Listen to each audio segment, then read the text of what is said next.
It has never been found. The most searched artifact in human history.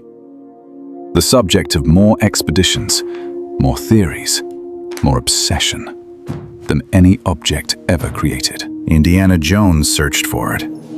The Ethiopian Orthodox Church claims to have it. The Vatican is rumored to hide it. And yet, it has never been found. Not definitively, not verifiably. But here is what we do know. Here is what the text tells us, what the archaeology confirms, and what the historical record of every nation that came into contact with this object documents with remarkable consistency. Every nation that took the ark, every people who captured it, moved it, possessed it without authorization, paid a price that their own records describe as catastrophic. The Philistines, 7 months of plague, tumors, and the collapse of their most powerful idol. Their own priests and diviners begged to send the ark back. Their own words described what was happening to them as the hand of a heavy god. This is the story of the Ark of the Covenant, not the Hollywood version, the real one. What it was made of, what was inside it, what it did, and why every nation that touched it wished they hadn't. This is the story of the Ark of the Covenant. Not the Hollywood version, the real one. Exodus 25 gives us the most precise construction specifications in the ancient world. God gave Moses measurements. The ark was a chest, made of acacia wood, the only wood available in the Sinai desert. Virtually rot-proof. Its dimensions, 2.5 cubits long, 1.5 wide, 1.5 tall. About the size of a hope chest, but every surface, inside and out, was overlaid with pure gold. Not gold paint, pure, hammered gold. The chest sat in 4 gold rings through which gold-covered acacia poles were inserted. The poles were never removed. On top of the chest, the caporet, the mercy seat. A slab of solid gold. Not wood overlaid with gold. Solid, hammered gold. Rising from the ends of the mercy seat, 2 cherubim. Not the chubby Renaissance angels of church paintings. The real ones. The cherubim of the ancient Near East were massive hybrid creatures. Part human, part lion, part eagle. The guardians of sacred space, the same figures that guarded the entrance to Eden after the fall.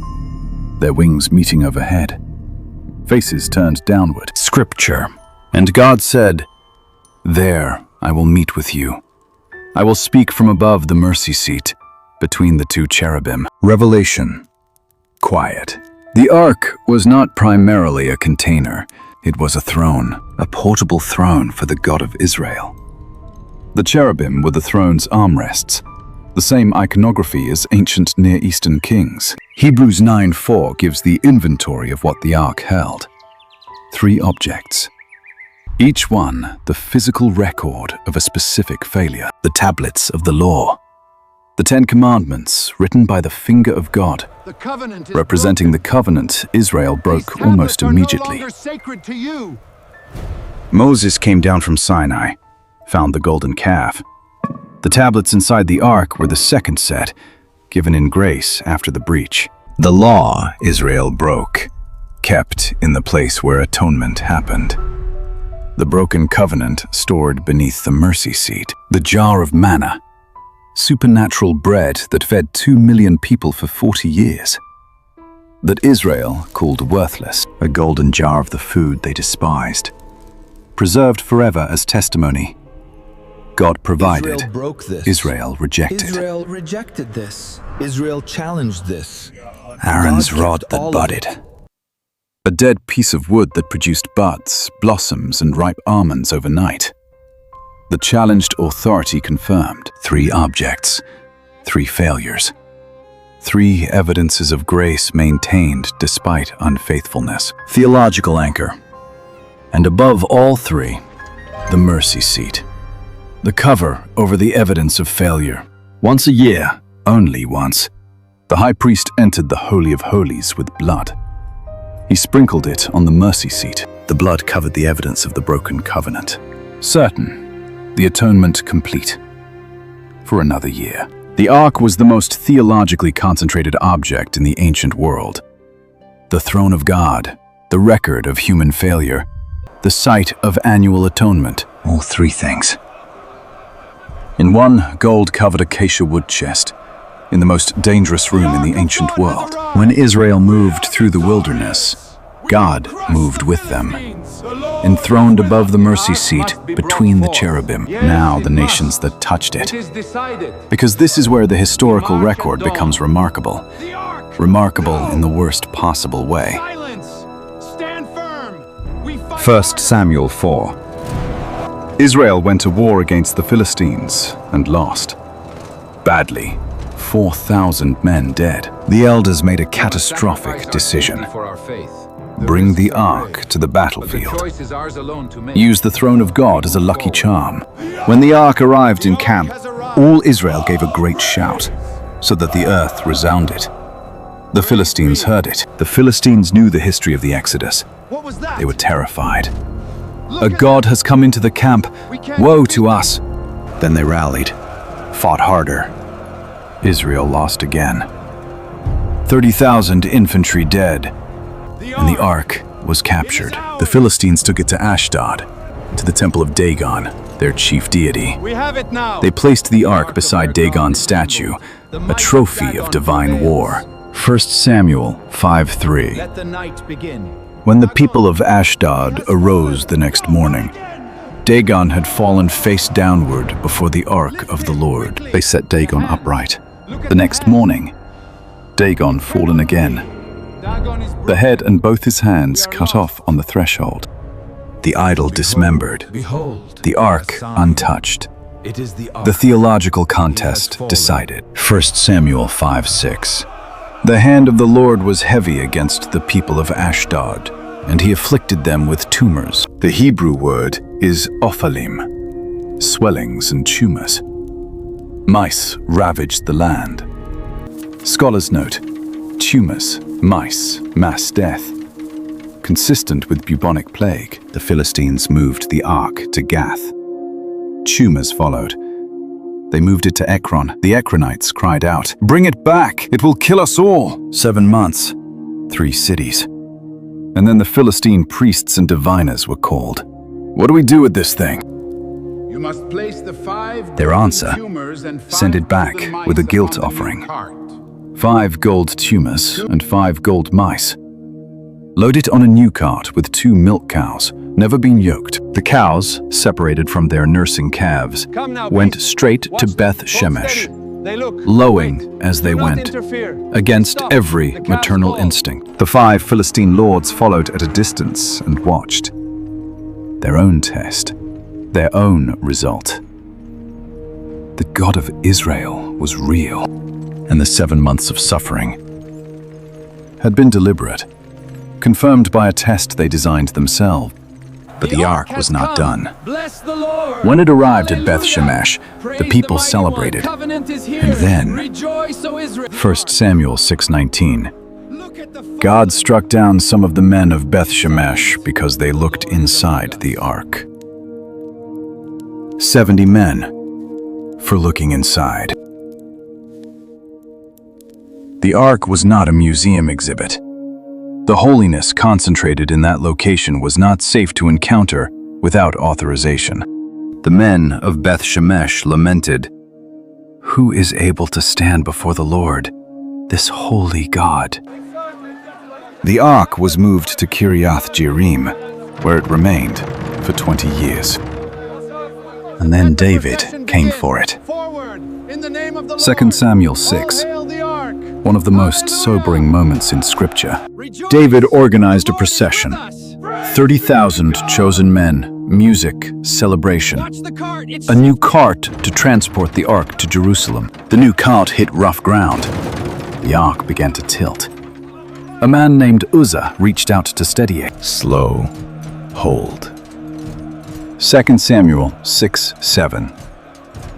God struck Uzzah down there because of his error, and he died beside the ark of God. The Hebrew is al-hashal, because of reaching out. The violation? Touching the ark without authorization. The law had been explicit. Only the Kohathites were authorized to carry the ark, on their shoulders, using the poles, never on a cart. David had copied the Philistine method, the same cart method the Philistines used to return the ark after their plague. Uzzah died. David was afraid. He left the ark at the house of Obed-Edom the Gittite. 3 months. And 1 Samuel 6:11 records, "The Lord blessed Obed-Edom and all his household." Same ark, different relationship. David went back to the text. He reinstated the Levitical protocol. Kohathite shoulders, the poles, sacrifices every 6 paces, with David himself dancing before the Lord with all his might, wearing the linen ephod of a priest. Not royal robes, priestly linen. 2 Samuel 6:15. David and all the house of Israel brought up the ark of the Lord with shouting and the sound of the horn. The ark entered Jerusalem. It would remain until Solomon built the temple, installed in the Holy of Holies. One person, 1 day a year, only with blood. Cold pivot. And then it disappeared. The last confirmed biblical location of the ark is 2 Chronicles 35:3, Solomon's dedication of the temple. After that, silence. When Babylon destroyed Jerusalem in 586 BC, they cataloged everything they took. Bronze pillars, bowls, lampstands. The catalog is meticulous. The ark is not in it. Not listed, not mentioned. It simply is gone. Jeremiah 3:16.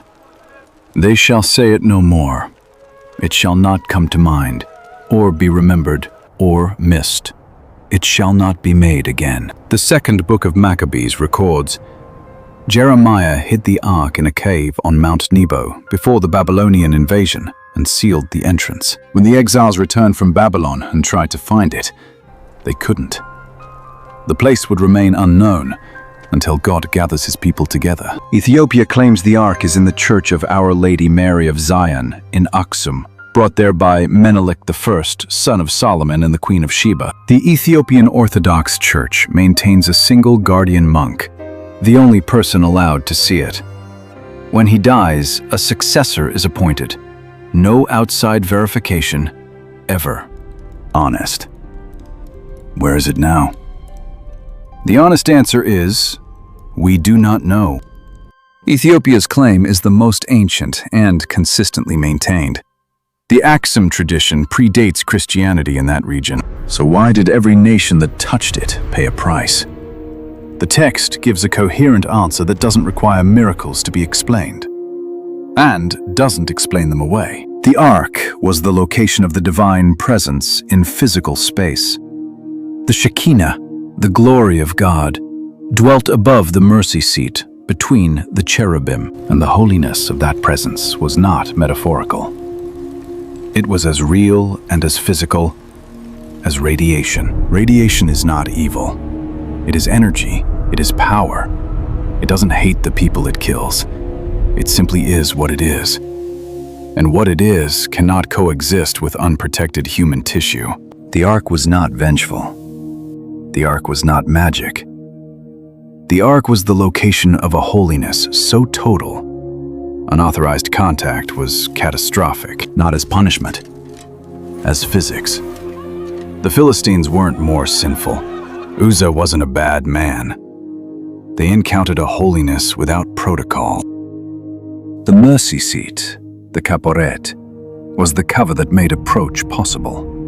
The blood of the Day of Atonement was the protocol that made entry survivable. Not because the blood was magical, because the blood represented the one true sacrifice that would make approach to a holy God possible without destruction. The ark was the physical location where heaven and earth intersected in the ancient world, and the price of unauthorized intersection was always the same. It is either hidden and irrelevant to the new covenant, or superseded by the one it pointed toward.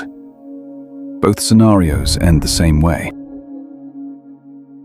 The Ark is not in a warehouse, not in the Vatican, not waiting for Indiana Jones. And the presence it housed, the Shekinah, the glory that filled the Holy of Holies, has moved. Not to a chest of acacia wood and gold, to a different dwelling entirely. The same presence that required the most dangerous sacred space in history, now accessible. If this changed how you see the Ark of the Covenant, if you understand now why every nation that touched it paid a price, hit that like and subscribe. Share this with someone who's seen Raiders of the Lost Ark and thought the melting faces scene was just special effects. Because 1 Samuel describes something the Philistines, Beth Shemesh, and Uzzah all experienced firsthand. None of them warned by a hat-wearing archaeologist. Tell me in the comments, where do you think the Ark is? Ethiopia? Hidden on Mount Nebo? Superseded and no longer relevant? Tell me. I read every one. 3 objects inside. The broken law, the rejected provision, the challenged authority, all covered by the mercy seat. The Ark was not built to be impressive. It was built to be inhabited. It held the record of everything Israel got wrong. And above that record, the mercy that covered it. Every nation that took it, every unauthorized hand that reached out. The Ark, unchanged at the center of every catastrophe, paid a price that their own records describe. Quiet certainty as catastrophic. The same God, the same presence, the same holiness. In the burning bush on the mountain, between the cherubim, 3 different outcomes, based entirely on the approach. The mercy seat, where blood was sprinkled once a year, was the cover that made approach possible. Year after year, not because the blood was magical, because it represented the one true sacrifice that makes approach possible without being destroyed by the encounter. That access is now available, not through the protocols of the Ark, through the one the Ark pointed toward. The most searched artifact in human history. Built from a blueprint given on a desert mountain, carried through the wilderness, through the conquest, into the temple, and then gone, still somewhere, still holding its secret. The most searched artifact in human history, not yet found. The gold jar of manna, the food they despised. In the most expensive container ever made for food, preserved forever. Aaron's rod that budded, the challenged authority confirmed, kept in the Ark as permanent testimony against rebellion. The Ark of the Covenant, what it was, what it held, what it did, and why every nation that touched it wished they hadn't. The Ark unchanged. The nations changed. The people suffered. The presence remained. The Ark was the physical location where heaven and earth intersected. And when you understand that, you understand why. The same holiness that killed also blessed. The same presence that destroyed also dwelt. Same God, different approach. It has never been found. Not yet.